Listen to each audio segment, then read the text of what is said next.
எப்பயுமே உறவுகளை இணைச்சே வைக்கிற ஒரு வேலையை யார் செய்வா அப்படின்னா குரு. நாங்களே வந்து பாருங்க, கணவன் மனைவிக்குள்ள பெருசா வந்து மனமுட்டம் ஜாஸ்தி இருக்கு. எங்களுக்குள்ள பெரிய விரிசல் விழுந்துருச்சு. நாங்க ஒரே வீட்ல தனித்தனியா இருக்கோம். இல்ல டிவோர்ஸ் நோக்கி போயிட்டு இருக்கோம். இல்லன்னா நாங்க கோர்ட்ல வந்து டிவோர்ஸ்க்காக அலைஞ்சுட்டு இருக்கோம். இப்ப 4 பேர் மத்தியஸ்தர்கள் வருவாங்க. வந்து என்ன சொல்லுவாங்க, "அட விடுங்கப்பா, குழந்தைங்க மூஞ்ச பாரு. நீ ஒரு சான்ஸ் குடு, நான் ஒரு சான்ஸ் குடு." இப்படின்ற மாரி குடும்பத்த இணைச்சு வைக்கக்கூடிய காலகட்டம் அப்படின்னு சொல்லலாம்.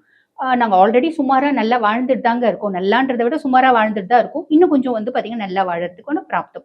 ஒண்ணா தாங்க வாழறோம். மனமுட்டம் நெறைய இருக்கு. அந்த மனமுட்டங்கள் அப்படின்றது மாறுறதுக்கான பிராப்தம். கணவன், மனைவி அந்யோன்யம் அப்படின்றது ஓரளவுக்கு அதிகரிக்குமா. இது முற்பகுதி. இப்ப பிற்பகுதி அப்படின்போது, சனி வந்து அர்த்தாஷ்டம சனியாவே தான் இருப்பார். ஆனா குருனோட 9ஆம் பார்வை இருக்கு. அப்ப சனி வந்து குடுக்கக்கூடிய கெடுபலன்கள் அப்படின்றது சாலிடா குறைஞ்சிடும். இப்ப இது நம்ம உதாரணத்துக்கு சொல்றோம் அப்படின்னா, நம்ம அம்மா நம்மள ஹோம் ஒர்க் எழுத சொல்லிட்டு, காஃபி போட்டு வர போறதுக்குள்ள அவங்க வந்து நம்ம ஃபோன்ல பார்த்து எழுதணும்னு வச்சுக்கோங்களேன். ஃபோன நோண்டிட்டு சும்மா வந்து இன்ஸ்டா ரீல்ஸ் பார்த்துட்டு இருப்போம்.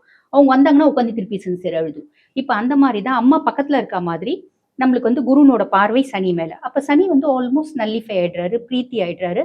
அப்ப பெரிய லெவல்ல கெடுபலன்கள் அப்படின்றது குடுக்க மாட்டார். பிற்பகுதி ரொம்ப நல்லா இருக்கு அப்படின்னு சொல்லலாம். ஆனா, அ இதுல வந்து குரு இவங்களோட ராசி அதிபன் 8க்கு போறான். ராசி அதிபன் 8க்கு போறான்.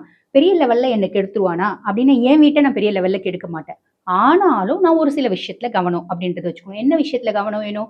சேர்க்க கவனம் வேணும். ஒண்ணு நான் சேரும்போது பார்த்து நல்ல பிள்ளையா அனலைஸ் பண்ணி சேரணும். இல்லன்னா பெரிய லெவல்ல நான் யார் கூடயும் சேரவே கூடாது. ஹாய் பை ரிலேஷன்ஷிப் அப்படின்றது மெயின்டெயின் பண்ணிக்கணும். டிராவல் பண்ணும்போது கொஞ்சம் காஷியஸா இருக்கணும். ஆரோக்கியத்துல கவனம் அப்படி